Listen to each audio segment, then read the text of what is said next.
Question मैं start करता हूँ। सबसे पहला क्वेश्चन है, भारत में प्रथम कंप्यूटरीकृत डाकघर कहाँ स्थापित किया गया था? ऑप्शन ए है बेंगलुरु, ऑप्शन दो है दिल्ली, ऑप्शन तीन है पटना, ऑप्शन चार है कोलकाता। तो इसका सही आंसर हो जाएगा ऑप्शन नंबर है बेंगलुरु। पूछे कि भारत में प्रथम कंप्यूटरीकृत डाकघर कहाँ स्थापित किया गया था? तो बेंगलुरु में स्थापित किया गया था। ये क्वेश्चन बिहार पुलिस 2020 में पूछा गया था। आप लोग प्रीवियस ईयर बनाए होंगे तो उसमें ये क्वेश्चन आप लोग को दिखा होगा। चलिए, उसका नेक्स्ट क्वेश्चन है क्वेश्चन नंबर दो। भारत की सिलिकॉन घाटी कहाँ स्थित है? ऑप्शन ए है दिल्ली, ऑप्शन दो है बेंगलुरु, ऑप्शन तीन है कर्नाटक, ऑप्शन चार है केरल। तो इसका सही आंसर हो जाएगा ऑप्शन नंबर दो बेंगलुरु। भारत की सिलिकॉन घाटी कहाँ स्थित है? तो बेंगलुरु में स्थित है। ये क्वेश्चन भी 2019 के बिहार पुलिस में पूछा गया था कि भारत का सिलिकॉन घाटी कहाँ स्थित है, तो कहाँ हो जाएगा? बेंगलुरु में हो जाएगा। चलिए, इसका अगला क्वेश्चन है, हिंद महासागर में कौन सा द्वीप स्थित है? ऑप्शन ए है आयरलैंड, ऑप्शन दो है मालदीव, ऑप्शन तीन है क्यूबा, ऑप्शन चार है तस्मानिया। तो इसका सही आंसर हो जाएगा ऑप्शन नंबर है आयरलैंड।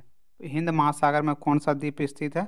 तो ये जो कि आयरलैंड द्वीप स्थित है। ये क्वेश्चन याद रखिएगा, आपकी बार एग्जाम में जरूर पूछा जाएगा। चलिए, उसका नेक्स्ट है क्वेश्चन नंबर चार। ग्लोब पर कर्क रेखा कितने देशों से गुजरता है? ऑप्शन ए है 15, ऑप्शन दो है 16, ऑप्शन तीन है 14, ऑप्शन चार है 13। तो इसका सही आंसर होगा ऑप्शन नंबर दो 16। ग्लोब का मतलब क्या हो? पृथ्वी। पृथ्वी पर कर्क रेखा कितने देशों से गुजरता है? तो 16 देशों से गुजरता है। आप लोग याद रखिएगा। पूछेगा कि पृथ्वी पर कर्क रेखा कितने देशों से गुजरता है? तो 16 देशों से। ये क्वेश्चन 2020 के एग्जाम में पूछा गया था।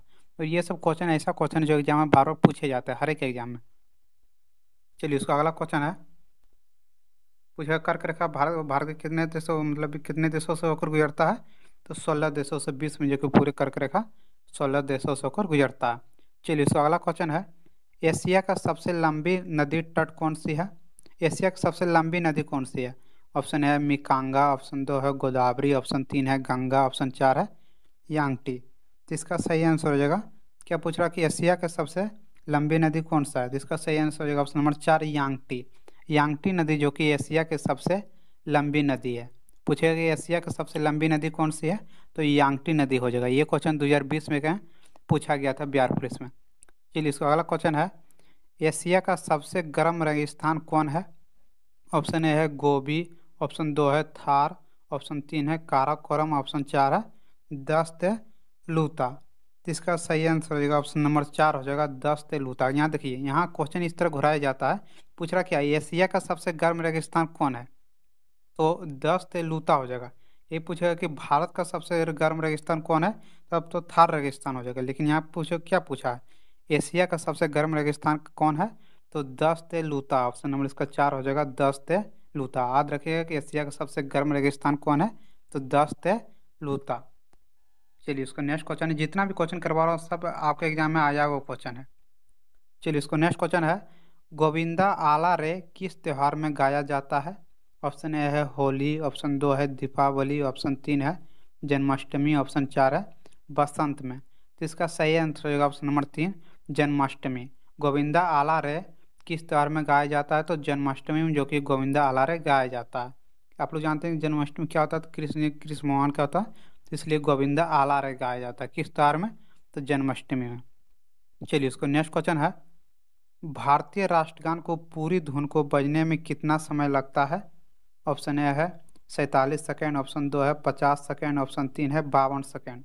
तो आप लोग जानते हैं इसका आंसर क्या हो जाएगा? ऑप्शन नंबर तीन 52 सेकेंड। भारतीय राष्ट्रगान को पूरी धुन को बजने में कितना समय लगता है? तो 52 सेकेंड लगता है। ये क्वेश्चन 2020 में बिहार पुलिस में पूछा गया था। चलिए, उसका नेक्स्ट क्वेश्चन है, जितना भी क्वेश्चन मैं करवा रहा हूँ सब मोस्ट इंपॉर्टेंट होने वाला है, इसलिए हमारे वीडियो को लास्ट तक जरूर देखिए। मैं आज से डेली प्रैक्टिस सेट करवाऊंगा। चलिए, इसको नेक्स्ट है, वह तत्व जिसका परमाणु क्रमांक एवं परमाणु भार समान होता है क्या कहलाता है? ऑप्शन ए ऑक्सीजन, ऑप्शन दो है लिथियम। चलिए, उसके बाद ऑप्शन ऑप्शन तीन है क्लोरीन, ऑप्शन चार है हाइड्रोजन। इसका सही आंसर हो जाएगा ऑप्शन नंबर चार हाइड्रोजन। आप लोग जानते हैं हाइड्रोजन का जो कि है कार्बन भार और क्या परमाणु भार और परमाणु क्रमांक जो कि समान होते हैं। किसका? तो हाइड्रोजन का। ये क्वेश्चन भी 2020 में बिहार पुलिस में पूछा गया था। चलिए, इसको नेक्स्ट क्वेश्चन है, बने रहिएगा। चलिए, हम उसके बाद नेक्स्ट क्वेश्चन क्या है, अंतर्राष्ट्रीय न्यायालय का स्थायी मुख्यालय कहाँ है? ऑप्शन ए है जेनेवा, ऑप्शन 2 है द हेग, ऑप्शन 3 है मॉस्को, ऑप्शन 4 है वाशिंगटन। तो अंतर्राष्ट्रीय न्यायालय क्या होता है? न्यायालय हर एक देश में होता है, लेकिन अंतर्राष्ट्रीय में क्या हुआ कि सभी देशों का एक न्यायालय है। उसका जो कि मुख्यालय कहाँ है? इसका मुख्यालय जो कि द हेग, ऑप्शन नंबर इसका 2 हो जाएगा द हेग। पूछिएगा अंतर्राष्ट्रीय न्यायालय का स्थायी मुख्यालय कहाँ है, तो द हेग में है। एक क्वेश्चन याद रखिएगा, बहुत बार ये क्वेश्चन एग्जाम में पूछा गया। चलिए इसका नेक्स्ट क्वेश्चन है, नौजवान भारत सभा किसने स्थापित किया था?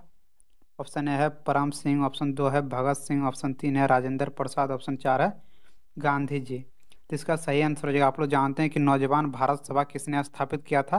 तो भगत सिंह ने स्थापित किया था। ऑप्शन नंबर 2 हो जाएगा भगत सिंह। पूछिएगा कि नौजवान भारत सभा किसने स्थापित किया था? तो भगत सिंह ने किया था। ये क्वेश्चन बिहार एसएससी और बिहार पुलिस में बहुत बार पूछा गया। अगला बार जो एग्जाम हुआ था, जो क्या जो कैंसिल एग्जाम हुआ था ना, उसमें भी ये क्वेश्चन पूछा गया था कि नौजवान भारत सभा किसने स्थापित किया था? तो भगत सिंह ने स्थापित किया था। चलिए इसका नेक्स्ट क्वेश्चन है, मुंबई प्लान कब लागू हुआ? ऑप्शन ए है 1940 ईस्वी, ऑप्शन 2 है 1944 ईस्वी, ऑप्शन 3 है 1941 ईस्वी, ऑप्शन 4 है 1946 ईस्वी। तो इसका सही आंसर क्या हो जाएगा? ऑप्शन नंबर 2 1944 ईस्वी। मुंबई प्लान कब लागू हुआ था? तो 1944 ईस्वी में लागू हुआ था। आप लोग याद रखिएगा, पूछेगा कि मुंबई प्लान कब लागू हुआ, तो 1944 में लागू हुआ था। चलिए उसको नेक्स्ट क्वेश्चन है, विश्व अर्धभूमि दिवस कब मनाया जाता है? ऑप्शन ए है 2 फरवरी, ऑप्शन 2 है 3 मार्च, ऑप्शन 3 है 2 मार्च, ऑप्शन 4 है 3 फरवरी। तो विश्व अर्धभूमि दिवस कब मनाया जाता है? तो 2 फरवरी को मनाया जाता है। ऑप्शन नंबर 1 हो जाएगा 2 फरवरी। पूछेगा कि विश्व अर्धभूमि दिवस कब मनाया जाता है? तो 2 फरवरी को। ये क्वेश्चन एग्जाम में बहुत बार पूछा गया। अगले बार जो एग्जाम हुआ था उसमें ये क्वेश्चन पूछा गया था कि विश्व अर्धभूमि दिवस कब मनाया जाता है? तो 2 फरवरी को मनाया जाता है। चलिए इसको नेक्स्ट क्वेश्चन है,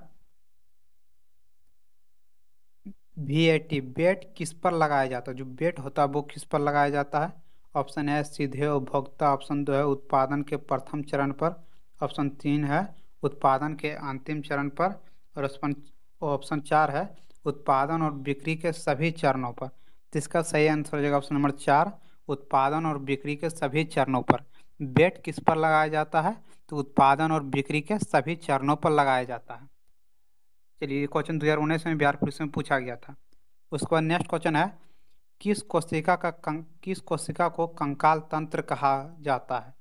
ऑप्शन ए है लवक, ऑप्शन 2 है लाइवोसोम, ऑप्शन 3 है अंतःपरदप जालिका, ऑप्शन 4 है राइबोसोम। तो आप लोग जानते हैं कि किस कोशिका को कंकाल तंत्र कहते हैं? तो अंतःपरदप जालिका कहते हैं। ऑप्शन नंबर 3 हो जाएगा अंतःपरदप जालिका। पूछेगा किस कोशिका को कंकाल तंत्र कहते हैं? तो अंतःपरदप जालिका को। ये क्वेश्चन बिहार दुर्गा में बहुत बार पूछा गया, तो हो सकता है इस बार बिहार पुलिस में पूछ दे, तो आप लोग याद रखिएगा। चलिए इसको नेक्स्ट क्वेश्चन है, स्कर्वी रोग किसके कमी से होता है? ऑप्शन ए है विटामिन 12, ऑप्शन 2 है विटामिन 6, ऑप्शन 3 है विटामिन सी, ऑप्शन 4 है विटामिन। तो आप लोग जानते हैं कि स्कर्वी रोग किसके कारण होता है? तो विटामिन सी के कारण होता है। ऑप्शन नंबर इसका 3 हो जाएगा विटामिन सी। स्कर्वी रोग किसके कारण होता है? तो विटामिन सी के कारण होता है। ये क्वेश्चन बिहार दरोगा में बहुत बार पूछा गया। आप लोग को प्रीवियस ईयर से बहुत क्वेश्चन मिलता है। आप लोग देखेंगे कि जो बिहार दरोगा में क्वेश्चन पूछा गया है उससे बिहार पुलिस बहुत ही ज़्यादा क्वेश्चन मिलता है।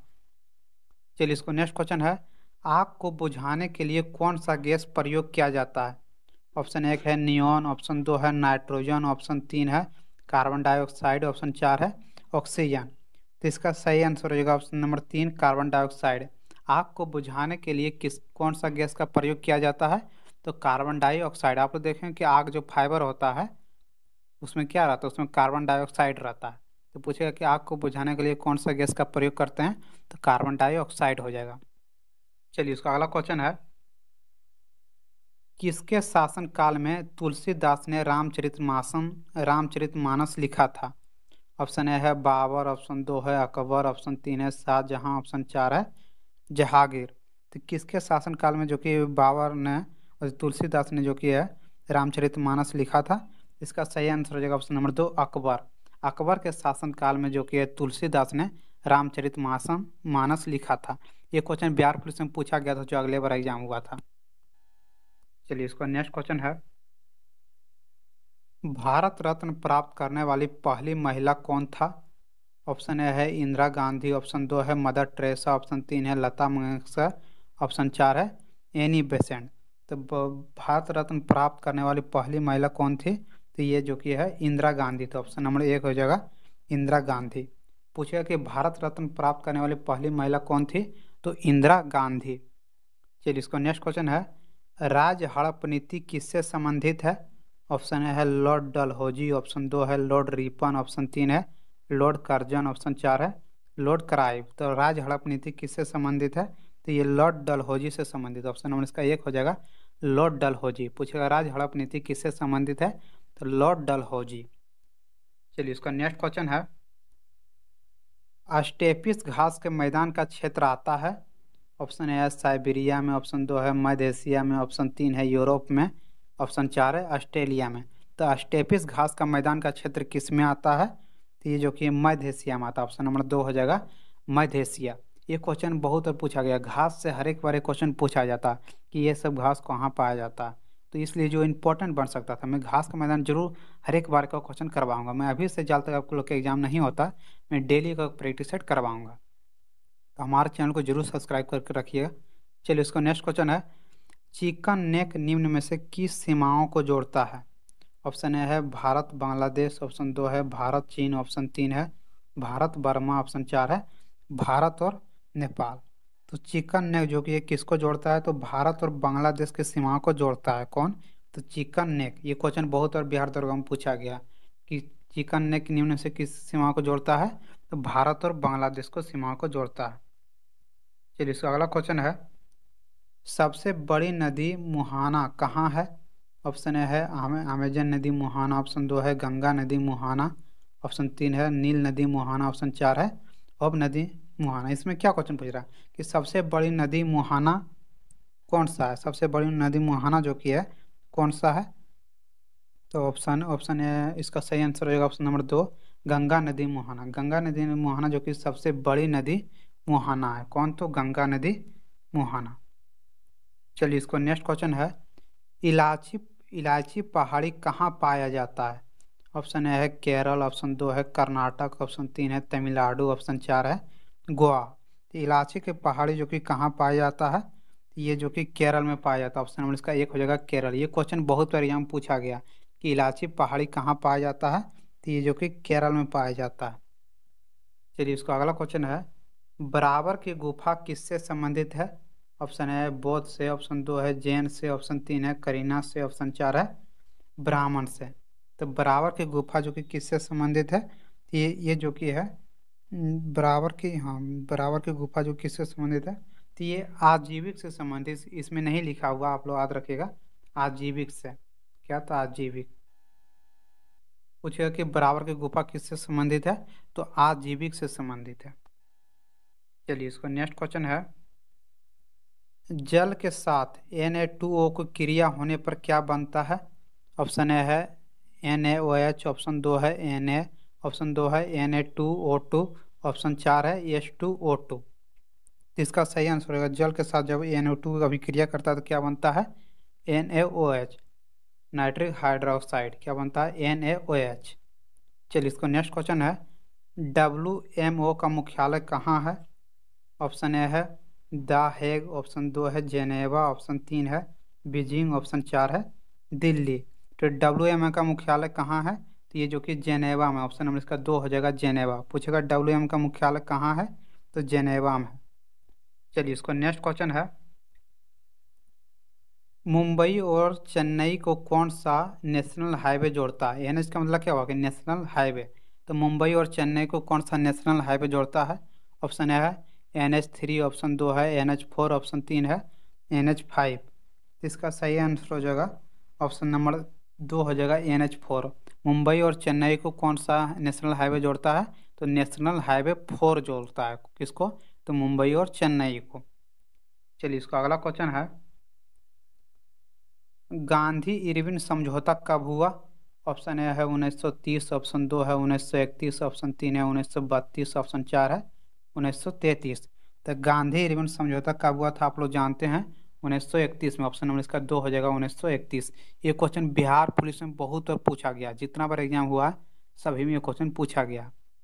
चलिए इसका अगला क्वेश्चन है, कौन सा सौरमंडल का भाग नहीं है? ऑप्शन ए है क्षुद्र ग्रह, ऑप्शन 2 है धूमकेतु, ऑप्शन 3 है ग्रह, ऑप्शन 4 है निहारिका। तो इनमें से जो कि निहारिका जो कि है सौरमंडल का भाग नहीं है। क्षुद्र ग्रह भी भाग है, धूमकेतु भी भाग है, ग्रह भी भाग है, लेकिन निहारिका जो कि क्या है, ये जो कि ये भाग नहीं है।